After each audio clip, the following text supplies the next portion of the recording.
jelaskanlah konsep sosiologi pendidikan yang meliputi definisi, latar belakang, dan tujuan. Yang pertama, definisi sosiologi pendidikan. Menurut F. G. Robbins dan Brown, pengertian sosiologi pendidikan ialah ilmu yang membicarakan dan menjelaskan hubungan-hubungan sosial yang mempengaruhi individu untuk mendapatkan serta mengorganisasi pengalaman. Sosiologi pendidikan mempelajari kelakuan sosial serta prinsip-prinsip untuk mengontrolnya. Menurut Profesor Dr. S. Nasution M.A., pengertian sosiologi pendidikan adalah ilmu yang berusaha untuk mengetahui cara-cara mengendalikan proses pendidikan untuk mengembangkan kepribadian individu agar lebih baik. Dari dua pendapat para ahli tersebut dapat disimpulkan bahwa pengertian sosiologi pendidikan adalah ilmu pengetahuan yang mempelajari tentang hubungan dan interaksi manusia, baik itu individu atau kelompok, dengan persekolahan, sehingga terjalin kerjasama yang sinergi dan berkesinambungan antara manusia dengan pendidikan. Selanjutnya, latar belakang sosiologi pendidikan. Istilah sosiologi pertama kali digunakan oleh Auguste Comte dalam bukunya Cours de Philosophie Positive yang dianggap sebagai bapak sosiologi dunia dan telah menanamkan dasar-dasar sosiologi yang kuat. Sosiologi pendidikan berkembang di awal abad ke-20 dan mengalami hambatan dalam perkembangannya. Ditinjau dari perspektif sebab lahirnya sosiologi pendidikan adalah dikarenakan adanya perkembangan masyarakat yang cepat dan berakibat pada merosotnya peran pendidik serta perubahan interaksi antar manusia.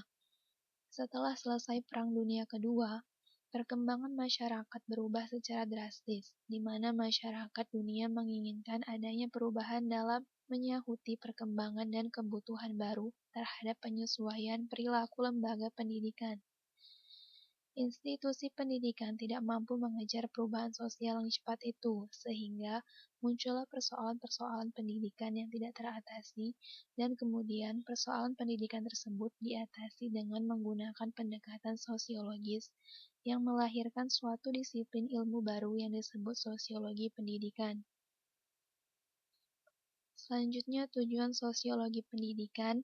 Yang pertama bertujuan untuk menganalisis proses sosialisasi anak, baik dalam keluarga, sekolah, maupun masyarakat. Yang kedua bertujuan untuk menganalisis perkembangan dan kemajuan sosial.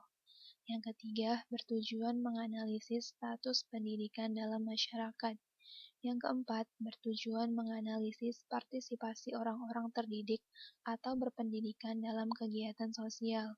Yang kelima, bertujuan membantu menentukan tujuan pendidikan. Soal nomor 2, saat ini kita sedang menghadapi pandemi COVID-19 sehingga pemerintah membuat aturan tentang social distancing atau yang sekarang namanya diganti physical distancing. Selama pandemi COVID-19 ini tentu interaksi sosial tetaplah berjalan karena sebagai manusia kita merupakan makhluk sosial yang tetap membutuhkan orang lain demi kelangsungan hidup kita. Analisislah interaksi sosial yang terjadi selama pandemi COVID-19 yang ada di sekitarmu. Nah, perlu diketahui sebelumnya bahwa interaksi sosial adalah proses sosial yang saling mempengaruhi antara individu dengan individu dengan kelompok, dan kelompok dengan kelompok. Pada masa pandemi COVID-19 ini, terjadi perubahan dan pergeseran interaksi sosial, di mana sebelumnya orang-orang dengan bebas dapat melakukan kontak sosial dan komunikasi secara tatap muka, yang kemudian ditransformasikan secara virtual dengan memanfaatkan teknologi yang ada. Di lingkungan tempat tinggal saya, dengan kasus COVID-19 yang masih tergolong sangat rendah, interaksi sosial yang terjadi masih normal, namun tetap menerapkan protokol kesehatan. Contohnya adalah orang-orang boleh beribadah di masjid dengan terlebih dahulu mencuci tangan sebelum memasuki area masjid dan menggunakan masker. Pasar, warung, dan toko-toko lainnya juga masih beroperasi seperti biasa.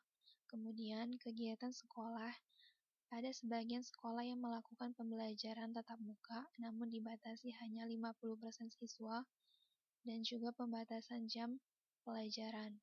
Selebihnya, kegiatan pembelajaran masih tetap dilakukan secara daring dengan memanfaatkan teknologi yang ada. Soal nomor 3. Pandemi COVID-19 telah mengubah pelaksanaan PBM yang harusnya di dalam kelas dengan tatap muka langsung menjadi pembelajaran online atau daring. Analisislah A. Kelas sebagai sistem sosial dan interaksi yang dilakukan melalui online atau daring. Nah, ruang kelas sebagai sistem sosial dan interaksi yaitu saling keterkaitan yang teratur antara individu sehingga membentuk totalitas. Ruang kelas sebagai sistem sosial dan interaksi terdiri dari unsur guru, murid, dan manajemen sekolah. Yang pertama, guru. Status sebagai guru diharapkan memainkan peran sebagai pendidik, pengayom, pengasuh, dan pemberi motivasi bagi peserta didik. Dalam pembelajaran daring, peran guru sangatlah penting serta harus berupaya semaksimal mungkin untuk menyampaikan materi pelajaran agar siswa dapat memahami materi yang disampaikan secara online. Kemudian dengan memanfaatkan teknologi yang ada, guru juga harus menciptakan interaksi antar siswa disertai dengan motivasi untuk tetap semangat dalam belajar. Selain itu, guru juga harus inovatif terhadap media maupun metode yang digunakan dalam pembelajaran online. Yang kedua adalah murid. Sebagai murid diharapkan memainkan peran sebagai seorang penuntut ilmu, pekerja keras, dan pencari kebenaran. Hubungan guru-murid di ruang kelas merupakan sebuah interaksi sosial di mana konsep persahabatan dan permuridan terjadi dalam hubungan yang timbal balik, di mana terjalin suatu kontak dan komunikasi yang bersifat teratur dan terstruktur. Dalam pembelajaran daring saat ini, interaksi yang dapat terjadi antara siswa dengan guru dan antara siswa yang satu dengan lainnya dalam waktu yang sama namun tempat yang berbeda. Siswa tetap menjalankan tugas dan kewajibannya sebagai murid yang harus belajar dan menerima pembelajaran meskipun tidak dilakukan dengan tatap muka. Yang ketiga, manajemen sekolah. Manajemen sekolah berupaya dalam mengelola hubungan antara guru dan murid agar tercipta pembelajaran daring yang efektif dan efisien dengan memanfaatkan teknologi yang ada. Yang B, teori ruang kelas di mana menggunakan pendekatan interaksi untuk menganalisis perilaku dominatif atau integratif dosen, gaya kepemimpinan dosen autokratik, demokratik, laissez-faire, teacher-center, dan learning-center melakukan pembelajaran secara online atau daring selama masa pandemi COVID-19 ini. Perilaku dominatif berkaitan dengan posisi dosen sebagai sumber kebenaran yang dipandang maha tahu, tokoh penentu benar salah. Dalam hal ini, mahasiswa dianggap sebagai makhluk yang senantiasa harus dibimbing dan diarahkan oleh dosen. Pada pembelajaran daring, perilaku dosen yang dominatif ditunjukkan dengan berorientasi pada tugas. Dalam artian, petunjuk atau bimbingan yang diberikan pada mahasiswa berupa tugas semata, serta pendapat mahasiswa juga jarang diperhatikan karena dosen merasa paling benar. Selanjutnya, perilaku integratif berkaitan dengan posisi dosen sebagai sumber motivasi dan inspirasi bagi mahasiswa, tidak diskriminatif apapun latar belakangnya. Dalam hal ini, mahasiswa didorong untuk mencari sendiri pengetahuan dan kebenarannya. Pada pembelajaran daring, perilaku dosen yang integratif ditunjukkan dengan memberi ruang kepada mahasiswa untuk mengembangkan potensi dalam dirinya sendiri untuk memahami materi pembelajaran yang diberikan. Selanjutnya, gaya kepemimpinan dosen. Yang pertama ada autokratik, yaitu gaya kepemimpinan yang otoriter yang tidak memberikan ruang bertukar pendapat atau pandangan antara dosen mahasiswa.